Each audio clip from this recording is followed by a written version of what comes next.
Well, one person demanding answers is one of Bambi Larson's close friends, Diane Coleman. She's wondering how this guy was ever allowed to go free, and also he claimed asylum, claiming incredible fear when he came into the United States set free. And she's even calling for him to get the death penalty. Here now exclusively is Diane Coleman. Diane, I'm so sorry for your loss and what you were going through, and of course Bambi's son, who undoubtedly is too grief-stricken to speak. Tell me about her. Yes, I would love to tell you. And first of all, thank you for having me, Laura. Thank you for covering this story, because everything you just said is what I've been feeling for 2.5 weeks. I would love to tell you and your audience about my beautiful friend, Bambi Larson. She was one of the kindest, gentlest, classiest, most decent people that I have the honor of saying was my friend. We met as yoga students in 2004, 15 years ago. And then I became her teacher. And then we became friends. Bambi was a woman who was my true friend. She showed up for me in really good times in my life, and she showed up for me in really hard times. And the thing that I feel was especially extraordinary is that I never had to ask this woman to show up for me. She needs me to show up for her now. If you will indulge me, I'd like to tell you a really personal story that will give you an idea of just who she was. So I mainly taught Bambi in a large class capacity. Yep. But 5 years ago, my family and I moved, and I had the opportunity to have my own very small yoga studio in my basement that my husband built me.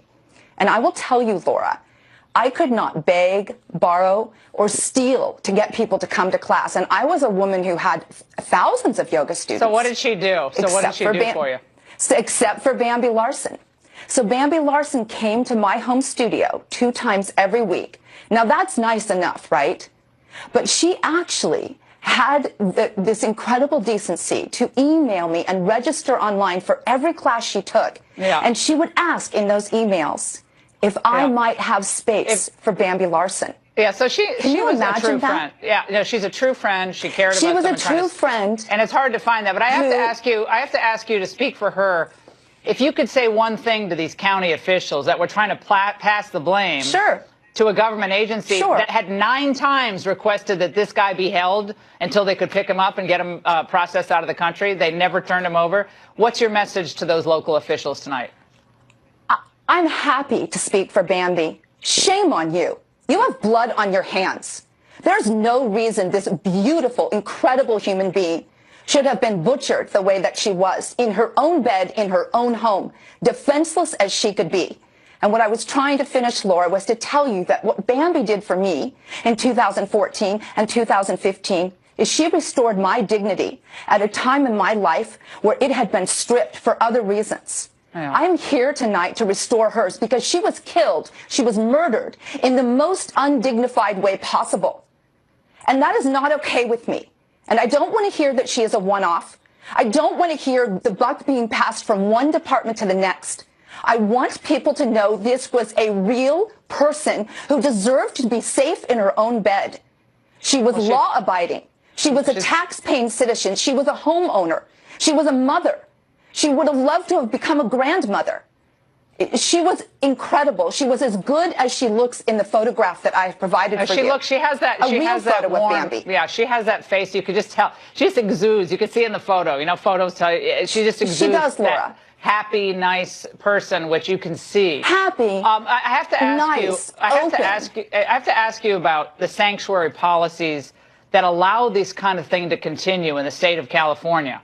Should this be a lesson? And are you kidding? Of course.